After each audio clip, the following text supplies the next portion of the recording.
કોઈ વિદ્યાર્થી right conductor યા કોઈ બી આવનારા સમયની એક્ઝામની તૈયારી કરતા હોય તો એવા તમામ વિદ્યાર્થીઓ માટે વીકલી કરંટ અફેર્સનું પ્લેલિસ્ટ મૂકી દીધું છે, જ્યાં આગળ વીકના 25 મહત્વપૂર્ણ સવાલની ચર્ચા કરતા હોઈએ છે. તો આજના સેશનમાં 15 થી 21 જૂનના મહત્વપૂર્ણ 25 સવાલો પર ચર્ચા કરીશું, જે આ વીકના ઇમ્પોર્ટન્ટ સવાલ હતા. ઓકે, તો જે મોસ્ટ ઇમ્પોર્ટન્ટ સવાલ બન્યો હતો આ વીકનો 52મું G7 શિખર સંમેલન. તો 52મું G7 શિખર સંમેલન ક્યાં યોજાયું? તો ફ્રાન્સના એવિયન શહેરમાં. મોદી સાહેબે પાર્ટિસિપેટ કર્યું હતું? હા સર, કર્યું હતું. સાથે સાથે સવાલ પૂછી લે સર 51મું G7 સંમેલન તો કેનેડામાં. પહેલું G7 સંમેલન ક્યારે યોજાયું હતું? તો 1975માં ફ્રાન્સ ખાતે. અચ્છા, જો જીવનમાં પૂછી લે સર G7 દેશો કયા છે, ઠીક છે ને, જો પૂછી લે પ્રભુ કે G7 દેશો કયા છે તો એક ટ્રીક યાદ કરી લેજો, ગર્લફ્રેન્ડ જ્યુસ. અચ્છા, મોદી સાહેબ કનેક્ટ કરશો? હા, કનેક્ટ કરી શકો. હા, તો તમે કીધું સર જો ગર્લફ્રેન્ડ જ્યુસ લખો છો તો અહીં કહાની બનશે સર તમારી, શું બનશે? G for Germany, F for France, J for Japan, U for USA, I for Italy. અચ્છા, એટલા માટે સર ગર્લફ્રેન્ડ કીધું. હા sir. C for Canada and E for England. તો ભાઈ આ 7 દેશો રાઈટ G7 માં આવેલા છે. ઓકે, ત્યાર પછી મોદી સાહેબને 33મું સર્વોચ્ચ સન્માન, ઠીક છે ને, આ વર્ષે યાદ કરો મોદી સાહેબને ઇઝરાયલના સંસદનો સર્વોચ્ચ પુરસ્કાર મળતો, નેસેટ મેડલ યાદ કરશો. દેન સ્વીડનનો સર્વોચ્ચ પુરસ્કાર મળ્યો હતો, નોર્વેનો સર્વોચ્ચ પુરસ્કાર મળ્યો હતો, અને ધ્યાન મળ્યો વર્તમાનમાં જો વાત કરીએ સ્લોવાકિયા દેશનો સર્વોચ્ચ સન્માન. તો પ્રધાનમંત્રી મોદી સાહેબનું આ 33મું સર્વોચ્ચ સન્માન છે, તો જેમને એવોર્ડ મળ્યો order of the white double દંડ ક્રોસ. સર્વોચ્ચ સન્માન છે કયા દેશનો? સ્લોવાકિયા. સાથે સાથે 1993માં સ્લોવાકિયાની આઝાદી પછી મુલાકાત લેનારા પહેલા ભારતીય પીએમ છે, તો પ્રભુ આ બી કનેક્ટ કરી લેજો. અચ્છા, એક પોઈન્ટ એ બી યાદ રાખી લો કે સર આ વર્ષે મોદી સાહેબને ક્યાં ક્યાંથી પુરસ્કાર મળ્યા? તો એક યાદ કરશો, ઇઝરાયલની સંસદે આપ્યો હતો, પછી સર્વોચ્ચમાં યાદ કરશો સ્વીડન, નોર્વે અને સ્લોવાકિયા. તો સ્વીડન, નોર્વે અને સ્લોવાકિયાનો સર્વોચ્ચ પુરસ્કાર મળ્યો. દેન યાદ કરશો મોદી સાહેબ ઇટલી ગયા હતા. હા સર, ઇટલી યાદ કરશો કોણ? જ્યોર્જિયા મેલોનીજી. હા સર, તો ઇટલીની એક સંસ્થા છે FAO, એમને કયો પુરસ્કાર આપ્યો હતો? તો આ તો જરૂર ધ્યાનમાં રાખજો, એગ્રીકોલા મેડલ. શું આપ્યું હતું? એગ્રીકોલા મેડલ. તો આ બી જરૂર ધ્યાનમાં રાખજો. ચલો, देन ऐतिहासिक ट्रेडमार्क श्री जगन्नाथ मंदिर કે ભી જગન્નાથ મંદિરે બી ટ્રેડમાર્ક ની કહાની કરી કે એમના સિવાય કે ભી ભારતનું પ્રથમ મંદિર બન્યું જગન્નાથ મંદિર, કે જેના ધાર્મિક પ્રતીકો માટે, જેમને ધાર્મિક પ્રતીકો માટે ટ્રેડમાર્ક મળ્યો છે પુરી ઓડિશા. તો ભી આ ટ્રેડમાર્ક મતલબ કે ભી આની કોપી કોઈ નહીં કરી શકે, ઠીક છે ને. તો અહીં કે છે કે જે પતિત પાવન છે, જે ભગવાન જગન્નાથજીનું પવિત્ર પ્રતીક છે, તો ભી એ મંદિર સિવાય કોઈ યુઝ નહીં કરી શકે. આનંદા બજાર મંદિર પરિસરમાં પ્રસાદ વિતરણ સ્થળ, અને નીલચક્ર મંદિરના શિખર પરનું વાદળી ચક્ર. રાઈટ, તો અહીંયા આગળ જગન્નાથ મંદિર, શ્રી જગન્નાથ મંદિરજીએ અહીં આગળ ટ્રેડમાર્ક લીધું છે. તો આ ભારતનું પ્રથમ મંદિર છે કે જેને ધાર્મિક પ્રતીકો માટે ટ્રેડમાર્ક મળ્યો છે. તો આ યાદ રાખજો. મિશન સુદર્શન ચક્ર, જેનું સંચાલન શું છે? તો ભી જેનું સંચાલન કર્યું છે DRDO દ્વારા. હેતુ શું છે? તો ભી 2035 સુધીમાં ભારતની આસપાસ મજબૂત એર ડિફેન્સ સિસ્ટમ બનાવી. તો તાજેતરમાં BMD, જે બેલિસ્ટિક મિસાઇલ ડિફેન્સ ઇન્ટરસેપ્ટર અને એન્ટીશિપ સહિત 3 સ્વદેશી મિસાઇલોનું સફળ પરીક્ષણ કરવામાં આવ્યું છે. ને આ જે બેલિસ્ટિક મિસાઇલ ડિફેન્સ ઇન્ટરસેપ્ટર છે, પરમાણુ મિસાઇલને બી ડેસ્ટ્રોય કરવા માટે સક્ષમ છે. ને આ પ્રકારની ટેકનોલોજી હાસિલ કરનારો 5મો દેશ બન્યો છે. તો આ બી યાદ રાખીશું. एक्सरसाइज खान क्विज, तो एक्सरसाइज खान क्विज जो आज भी आ बहुराष्ट्रीय सैन्य अभ्यास है जेनी 23મી आवृत्ति હતી, જેનું આયોજન ક્યાં થયેલું? ઉલાન બટોર, મંગોલિયા. હેતુ શું હતો આનો? તો પીસ કીપિંગ મિશન માટે સૈન્યને તૈયાર રાખવું.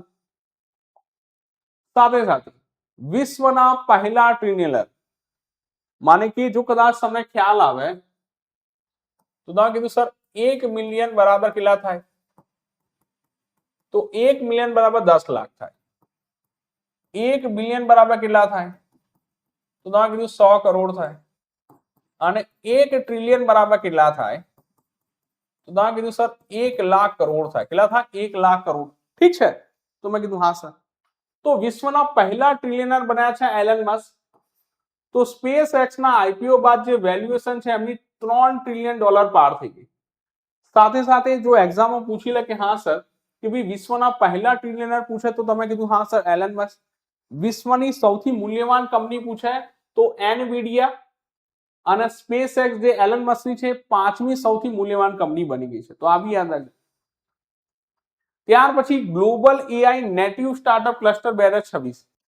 તો એશિયાનું જે બીજું સૌથી શ્રેષ્ઠ ક્લસ્ટર છે એઆઈ સ્ટાર્ટઅપના સંદર્ભમાં, તો તમે કીધું બેંગલુરુ બન્યું છે. પરંતુ પહેલા સ્થાને પૂછે તો ગ્લોબલ એઆઈ નેટિવ સ્ટાર્ટઅપમાં, તો તમે કીધું સર હા બેઇજિંગ ચાઇનામાં જે આવ્યું છે. ત્યાર પછી કન્ટેનર પોર્ટ પરફોર્મન્સ ઇન્ડેક્સ, આ મોસ્ટ ઇમ્પોર્ટન્ટ કહી શકો. તો કન્ટેનર પોર્ટ પરફોર્મન્સ ઇન્ડેક્સમાં ભારતનું શ્રેષ્ઠ પોર્ટ કયું બન્યું હતું? જવાહરલાલ નહેરુ પોર્ટ. ઠીક છે ને? કયું બન્યું હતું? જવાહરલાલ નહેરુ પોર્ટ જે નવી મુંબઈ છે, જેનો ગ્લોબલ રેન્ક હતો 22મો. પરંતુ વિશ્વનું સૌથી મજબૂત જે નંબર 1 પોર્ટ હતું એ બન્યું હતું ફજુઓ પોર્ટ, ચીન. દેન યાદ કરશો ભારતની પહેલી 8 લેન ટ્વિન ટ્યુબ ટનલ, माने कि भी 8 लेन, 4 आ तरफ थी 4 आ तरफ थी, माने कि 8 लेन ट्विन ट्यूब टनल ક્યાંની વાત છે? તો આનું જે સ્થળ છે મુકુંદરા હિલ ટાઈગર રિઝર્વ રાજસ્થાન. તો જે આ 8 લેન ટ્વિન ટ્યુબ ટનલ છે જેની લંબાઈ છે 4.9 કિલોમીટર, જે કોનો ભાગ છે? તો દિલ્હી મુંબઈ એક્સપ્રેસ વે નો ભાગ છે. તો ભાઈ જેનો હેતુ એ છે કે વન્યજીવોને ખલલ ના પડે તે માટે સંપૂર્ણ ભૂગર્ભ ભાગ. તો તમને પૂછી લે કે સર ભારતની પહેલી 8 લેન ટ્વિન ટ્યુબ ટનલ ક્યાં આવશે? તો યાદ રાખી લેજો Rajasthan. 8 lane twin tube tunnel. ઠીક છે ને? ટ્વિન માને કે ભાઈ બે ટનલની વાત છે, દેખી શકો છો. ત્યાર પછી પ્રિક્સ વર્સેલ્સ 2026 લિસ્ટ. તો યુનેસ્કો દ્વારા જે પ્રિક્સ વર્સેલ જે લિસ્ટ છે કે જેમાં દુનિયાના સૌથી સુંદર એરપોર્ટને સામેલ કરવામાં. તો યુનેસ્કો દ્વારા જાહેર કરાયેલા વિશ્વના સૌથી સુંદર એરપોર્ટોની યાદી આવી. તો આ જે એવોર્ડ છે આર્કિટેક્ચર અને સસ્ટેનેબિલિટી માટે અપાય છે. તો જો તમે દેખો જેમાં ભારતના 2 એરપોર્ટનો સમાવેશ છે. એક છે નવી મુંબઈ ઇન્ટરનેશનલ એરપોર્ટ મહારાષ્ટ્ર અને એક છે લોકપ્રિય ગોપીનાથ બોરદોલોઈ એરપોર્ટ, આ તમે કીધું આસામ. તો જે પ્રિક્સ વર્સેલ લિસ્ટમાં ભારતના 2 એરપોર્ટ છે, એક તો મુંબઈનું તમે કીધું કે હા સર નવી મુંબઈ એરપોર્ટની વાત કરશો, અને એક તમે કહેશો ગોપીનાથ બોરદોલોઈ એરપોર્ટ આસામ. ત્યાર પછી વિશ્વની પહેલી ન્યુક્લિયર ઘડિયાળ, આ બી ઇમ્પોર્ટન્ટ રહેશે. તો વિશ્વની પહેલી ન્યુક્લિયર ઘડિયાળ બની કયા તત્વ પર આધારિત છે? તો તમે કીધું હા સર થોરિયમ 229, જે ઇલેક્ટ્રોનના બદલે સીધા ન્યુક્લિયસની ઉર્જાનો ઉપયોગ કરે છે અને જે રૂમ ટેમ્પરેચર પર કામ કરતી અત્યંત સચોટ ઘડિયાળ છે. તો આ પોઈન્ટ બી યાદ રાખજો. સાથે સાથે વર્તમાન કાજીરંગા નેશનલ પાર્ક ચર્ચામાં રહ્યો, જ્યાં આગળ પહેલી વખત ગ્રેટર હોક બેઝર પર વૈજ્ઞાનિક રિપોર્ટ જાહેર કર્યો. રાઈટ? ત્યાં આગળ કાજીરંગા નેશનલ પાર્ક, તો જેનું સ્થાનિક નામ છે માટી ગહેરી. તો આ નિશાચર અને સંવેદનશીલ પ્રાણી છે. તો આ બી યાદ રાખજો જે કાજીરંગા નેશનલ પાર્કની વાત કરે છે અસમ. ઓકે. ત્યાર પછી પ્રોજેક્ટ ગ્રેટ ઇન્ડિયન બસ્ટર્ડ. તો ભી આ રાજસ્થાનનું રાજ્ય પક્ષી છે. તાજેતરમાં તેના 3 નવા ચૂજાના જન્મ સાથે બંદી સંરક્ષણ વસ્તી, માને કે જે કેપિટિવ પોપ્યુલેશન વધીને કેટલી થઈ ગઈ? 94 થઈ ગઈ છે. તો ગ્રેટ ઇન્ડિયન બસ્ટર્ડની સંખ્યા કેટલી થઈ ગઈ છે? 94. તો આ બી યાદ. સાથે સાથે વર્તમાનમાં આંતરરાજ્ય જળ વિવાદ ટ્રિબ્યુનલ, તો કેન્દ્ર સરકારે 2 ટ્રિબ્યુનલનો કાર્યકાળ 1 વર્ષ વધાર્યો કે જે 2 રાજ્યોનો જે જળ વિવાદ હોય એના સુલટાવાનું કામ કરે. તો એક તો રાવી બિયાસ ટ્રિબ્યુનલ છે જે પંજાબ હરિયાણા અને રાજસ્થાન વચ્ચે જે વિવાદ ચાલે છે એના સોલ્વ કરવાનું કામ કરે છે, અને એક કૃષ્ણા જળ વિવાદ ટ્રિબ્યુનલ છે જે મહારાષ્ટ્ર, કર્ણાટક, આંધ્રપ્રદેશ અને તેલંગાણાના રાજ્યો વચ્ચે જળ વિવાદને સોલ્વ કરવાનું કામ કરે છે. ત્યાર પછી સ્મૃતિ મંધાના જે ભારતીય મહિલા ક્રિકેટર છે, તો ટાઈમ મેગેઝિનની 100 most influential people in sport 2026માં સામેલ થનારા એકમાત્ર ભારતીય મહિલા ખેલાડી છે. એકમાત્ર ભારતીય ખેલાડી છે. T20માં ભારત માટે સૌથી વધુ રન બનાવનારા બી ખેલાડી છે સ્મૃતિ મંધાના. ત્યાર પછી વર્તમાનમાં કેન વિલિયમસન, જેમને ટેસ્ટ ક્રિકેટમાંથી નિવૃત્તિ લીધી છે, માને કે આંતરરાષ્ટ્રીય ક્રિકેટમાંથી નિવૃત્તિની જાહેરાત કરી છે, જેઓ ન્યુઝીલેન્ડ માટે સૌથી વધુ રન બનાવનારા બેટ્સમેન છે. જેઓ ફેબ 4 માને કે કેન વિલિયમસન, જો રૂટ, વિરાટ કોહલી, ઠીક છે ને, કેન વિલિયમસન, જો રૂટ, વિરાટ કોહલી અને સ્ટીવ સ્મિથ, રાઈટ, આ તમામને આ ચારને ફેબ 4 કામ આવશે. તો જેમાંથી તમે કહેશો કે હા સર 2 લોકો ટેસ્ટ ક્રિકેટમાંથી નિવૃત્ત થઈ ગયા, 2 લોકો જો વાત કરીએ તમે કહેશો કે બી ટેસ્ટ અને વન ડે માંથી બી નિવૃત્ત થઈ ગયા, જેમ કે સ્ટીવ સ્મિથ અને કેન વિલિયમસન, ઠીક છે ને. તો મોસ્ટ ઓફ આમાંથી જે જો રૂટ છે એ આ ચારમાંથી એક જ ખેલાડી છે જે તમામ ફોર્મેટ હાલમાં રમી રહ્યો છે T20 છોડી.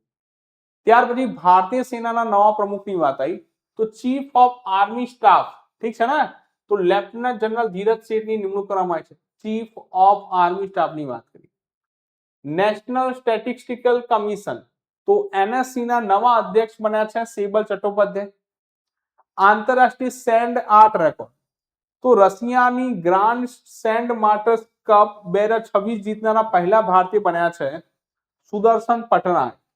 સુદર્શન પટનાયક જે છે ઓડિશાના પદ્મશ્રી સન્માનથી સન્માનિત છે. સુદર્શન પટનાયકને કોઈના બ્રાન્ડ એમ્બેસેડર બનાવ્યા હતા, તો તમને યાદ છે જે ડિજિટલ વસ્તી ગણતરી 2027 છે, તો બી એના બ્રાન્ડ એમ્બેસેડર છે કોણ? સુદર્શન પટનાયક. સરિંદા વાદ્યને જીઆઈ ટેગ, તો બી આ જે સરિંદા વાદ્ય છે કયા રાજ્યનું છે? તો તમે કીધું સર ત્રિપુરાનું છે. તો વાયોલિન જેવું દેખાતું વાંસ અને લાકડામાંથી બનેલું પારંપરિક આદિવાસી સંગીત વાદ્ય છે સરિંદા. સાથે સાથે ન્યૂ ડેવલપમેન્ટ બેંક વર્તમાનમાં ચર્ચામાં હતું, જેનો 10મો નવો સદસ્ય દેશ કોણ બન્યો છે? ઉઝબેકિસ્તાન. અને આ બેંકમાં જોડાવનાર પહેલો સેન્ટ્રલ એશિયન દેશ બી બન્યો છે. તમને ખ્યાલ છે જે ન્યૂ ડેવલપમેન્ટ બેંક છે કોની બેંક છે? બ્રિક્સ દેશોની બેંક છે, જેની સ્થાપના ક્યારે થઈ?